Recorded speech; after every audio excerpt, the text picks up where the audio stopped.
Banyak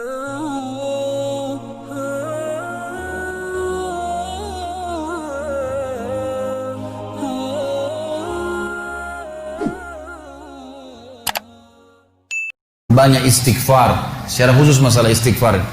Karena ada sebuah hadis Nabi SAW yang berbunyi, bisa saja rezeki seorang hamba tertahan, ya, ditahan oleh Allah, belum dikasih, ditahan dulu karena dosa yang dia lakukan. Karena dosa yang dia lakukan. Jadi dosa itu bisa menahan. Bisa saja kita mau coba masuk proyek gagal, coba istighfar kepada Allah SWT. Kan? Jadi memang ada dosa yang mengganjal, intinya begitu. Pernah ada 3 orang datang kepada Hasan Basri rahimahullah, seorang ulama tabi'in yang masyhur. Datang 3 orang ini, dan Hasan Basri ini juga terkenal dengan kesolehannya. Kalau ngomong selalu surga, neraka, rahmat dan taubat dan azab. Itu saja berputar perkataannya Hasan Basri rahimahullah. Jadi orang sering datang ke rumahnya minta nasihat. Ada 3 orang datang satu hari, antri di rumahnya. Yang satu masuk mengatakan, wahai imam, wahai kiai, wahai ustaz, saya sudah lama menikah dengan istri saya ini, tapi belum dapat anak. Sudah 10 tahun nikah nggak dapat anak. Kami sudah ikhtiar ke tabib ini, minum itu, tapi belum juga Allah takdirkan. Apa saran Anda? Maka kata Hasan Basri, perbanyak istighfar. Perbanyak ya, bukan kerjakan istighfar, perbanyak. Terus lisanmu astagfirullah wa atubu ilaih, astagfirullah terus diucapin. Jangan berhenti. Gitu. Maka kemudian keluar orang tersebut. Masuk orang kedua mengatakan, wahai imam, saya sudah lama kena penyakit di perut saya, sakit terus. Kalau sakit saya sampai nggak bisa tahan, rasanya pengen mati saja kena sakitnya. Sudah coba berobat ke sana sini nggak sembuh-sembuh. Apa saran Anda? Kata Hasan Basri, perbanyak istighfar. Perbanyak istighfar. Amalin, pulang. Datang orang ketiga mengatakan, wahai imam, saya sudah lama bekerja banting tulang.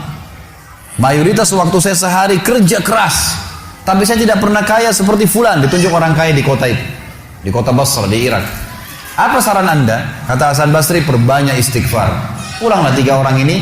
Lalu kemudian istri Hasan Basri bertanya, wahai suamiku, ketiga orang ini tadi butuh satu mungkin dikasih modal, mungkin satu ditunjukkan tabib yang tepat, mungkin obat. Kenapa Anda cuma suruh istighfar saja? Kenapa enggak istighfar diikutin dengan yang lainnya? Dikasih modal, dikasih obat. Kata Hasan Basri, wahai istriku, tidakkah kau dengar kalau mereka sudah ikhtiar dan sekarang tinggal mereka terbuntu, tertutup di sebuah pintu yang mereka tidak tahu bagaimana jalan keluarnya. Maka saya mengingat firman Allah dalam surah Nuh. Surah Nuh ini surah nomor 71 ya. Ayatnya ayat 10 sampai ayat 12. Nabi Nuh alaihissalam berkata kepada kaumnya tentang istighfar. Surah Nuh surah nomor 71 ayat 7 ayat 10 sampai ayat 12. A'udzubillahi minasyaitonirrajim, faqultu astaghfiru rabbakum innahu kana ghaffara.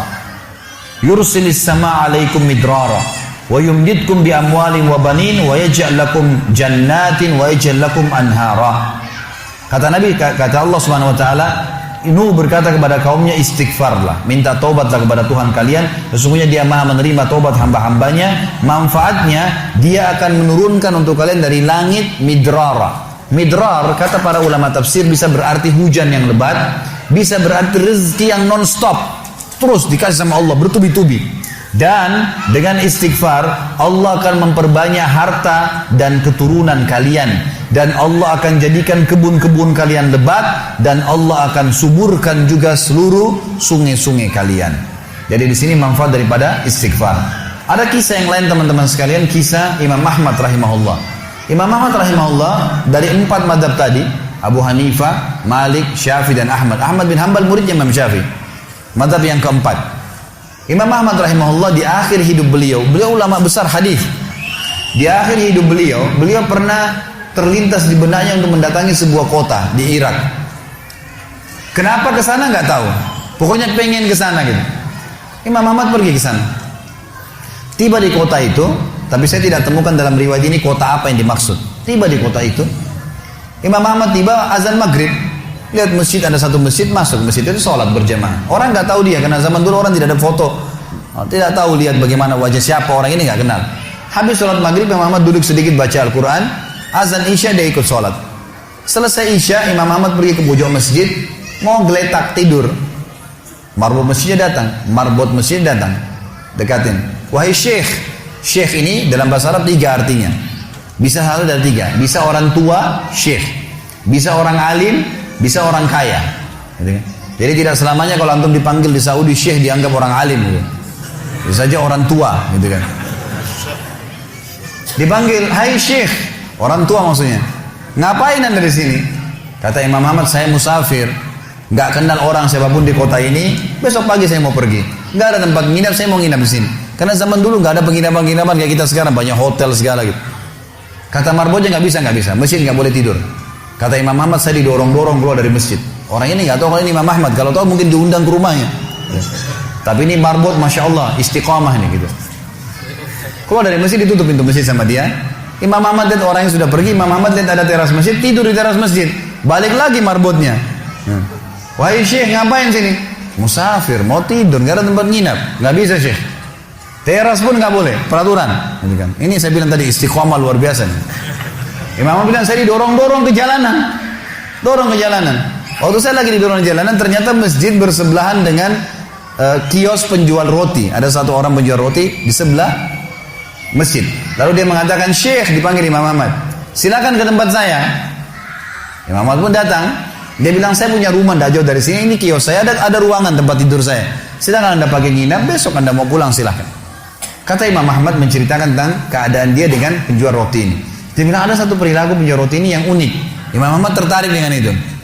Dia bilang, setiap kali orang ini pecahin telur, ngambil terigu, ngambil garam, itu sambil astagfirullah wa atubu ilaih, astagfirullah wa atubu ilaih. Terus lisannya nggak pernah berhenti nih, astagfirullah wa atubu ilaih. Kecuali Imam Ahmad bilang saya ajak ngomong atau dia bertanya pada saya. Kalau berhenti istighfar lagi, selalu begini. Kata Imam Ahmad, saya bertanya, sudah berapa lama kau amalkan nih? Orang itu bilang sudah lama, dari saya masih bujang.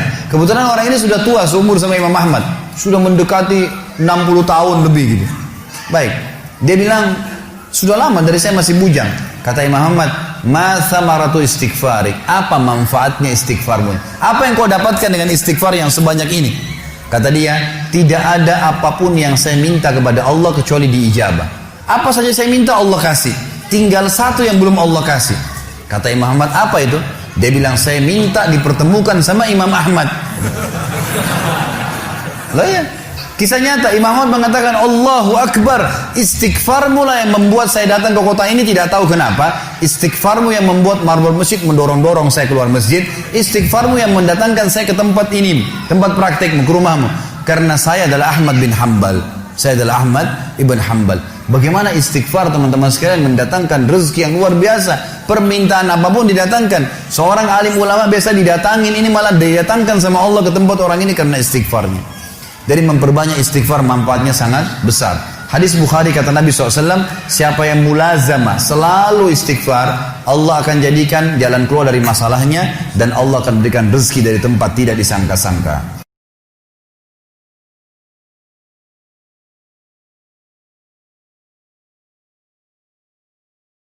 Kata Imam Ahmad, ma thamaratu istighfarik, apa manfaatnya istighfarmu? Apa yang kau dapatkan dengan istighfar yang sebanyak ini? Kata dia, tidak ada apapun yang saya minta kepada Allah kecuali diijabah. Apa saja saya minta Allah kasih, tinggal satu yang belum Allah kasih. Kata Imam Ahmad, apa itu? Dia bilang, saya minta dipertemukan sama Imam Ahmad. Loh ya, kisah nyata. Imam Ahmad mengatakan, Allahu Akbar, istighfarmu lah yang membuat saya datang ke kota ini, tidak tahu kenapa. Istighfarmu yang membuat marbot masjid mendorong-dorong saya keluar masjid. Istighfarmu yang mendatangkan saya ke tempat ini, tempat praktekmu, ke rumahmu. Karena saya adalah Ahmad bin Hanbal. Saya adalah Ahmad ibn Hanbal. Bagaimana istighfar teman-teman sekalian mendatangkan rezeki yang luar biasa. Permintaan apapun didatangkan. Seorang alim ulama biasa didatangin, ini malah didatangkan sama Allah ke tempat orang ini karena istighfarnya. Dari memperbanyak istighfar manfaatnya sangat besar. Hadis Bukhari kata Nabi SAW, siapa yang mulazamah selalu istighfar, Allah akan jadikan jalan keluar dari masalahnya dan Allah akan berikan rezeki dari tempat tidak disangka-sangka.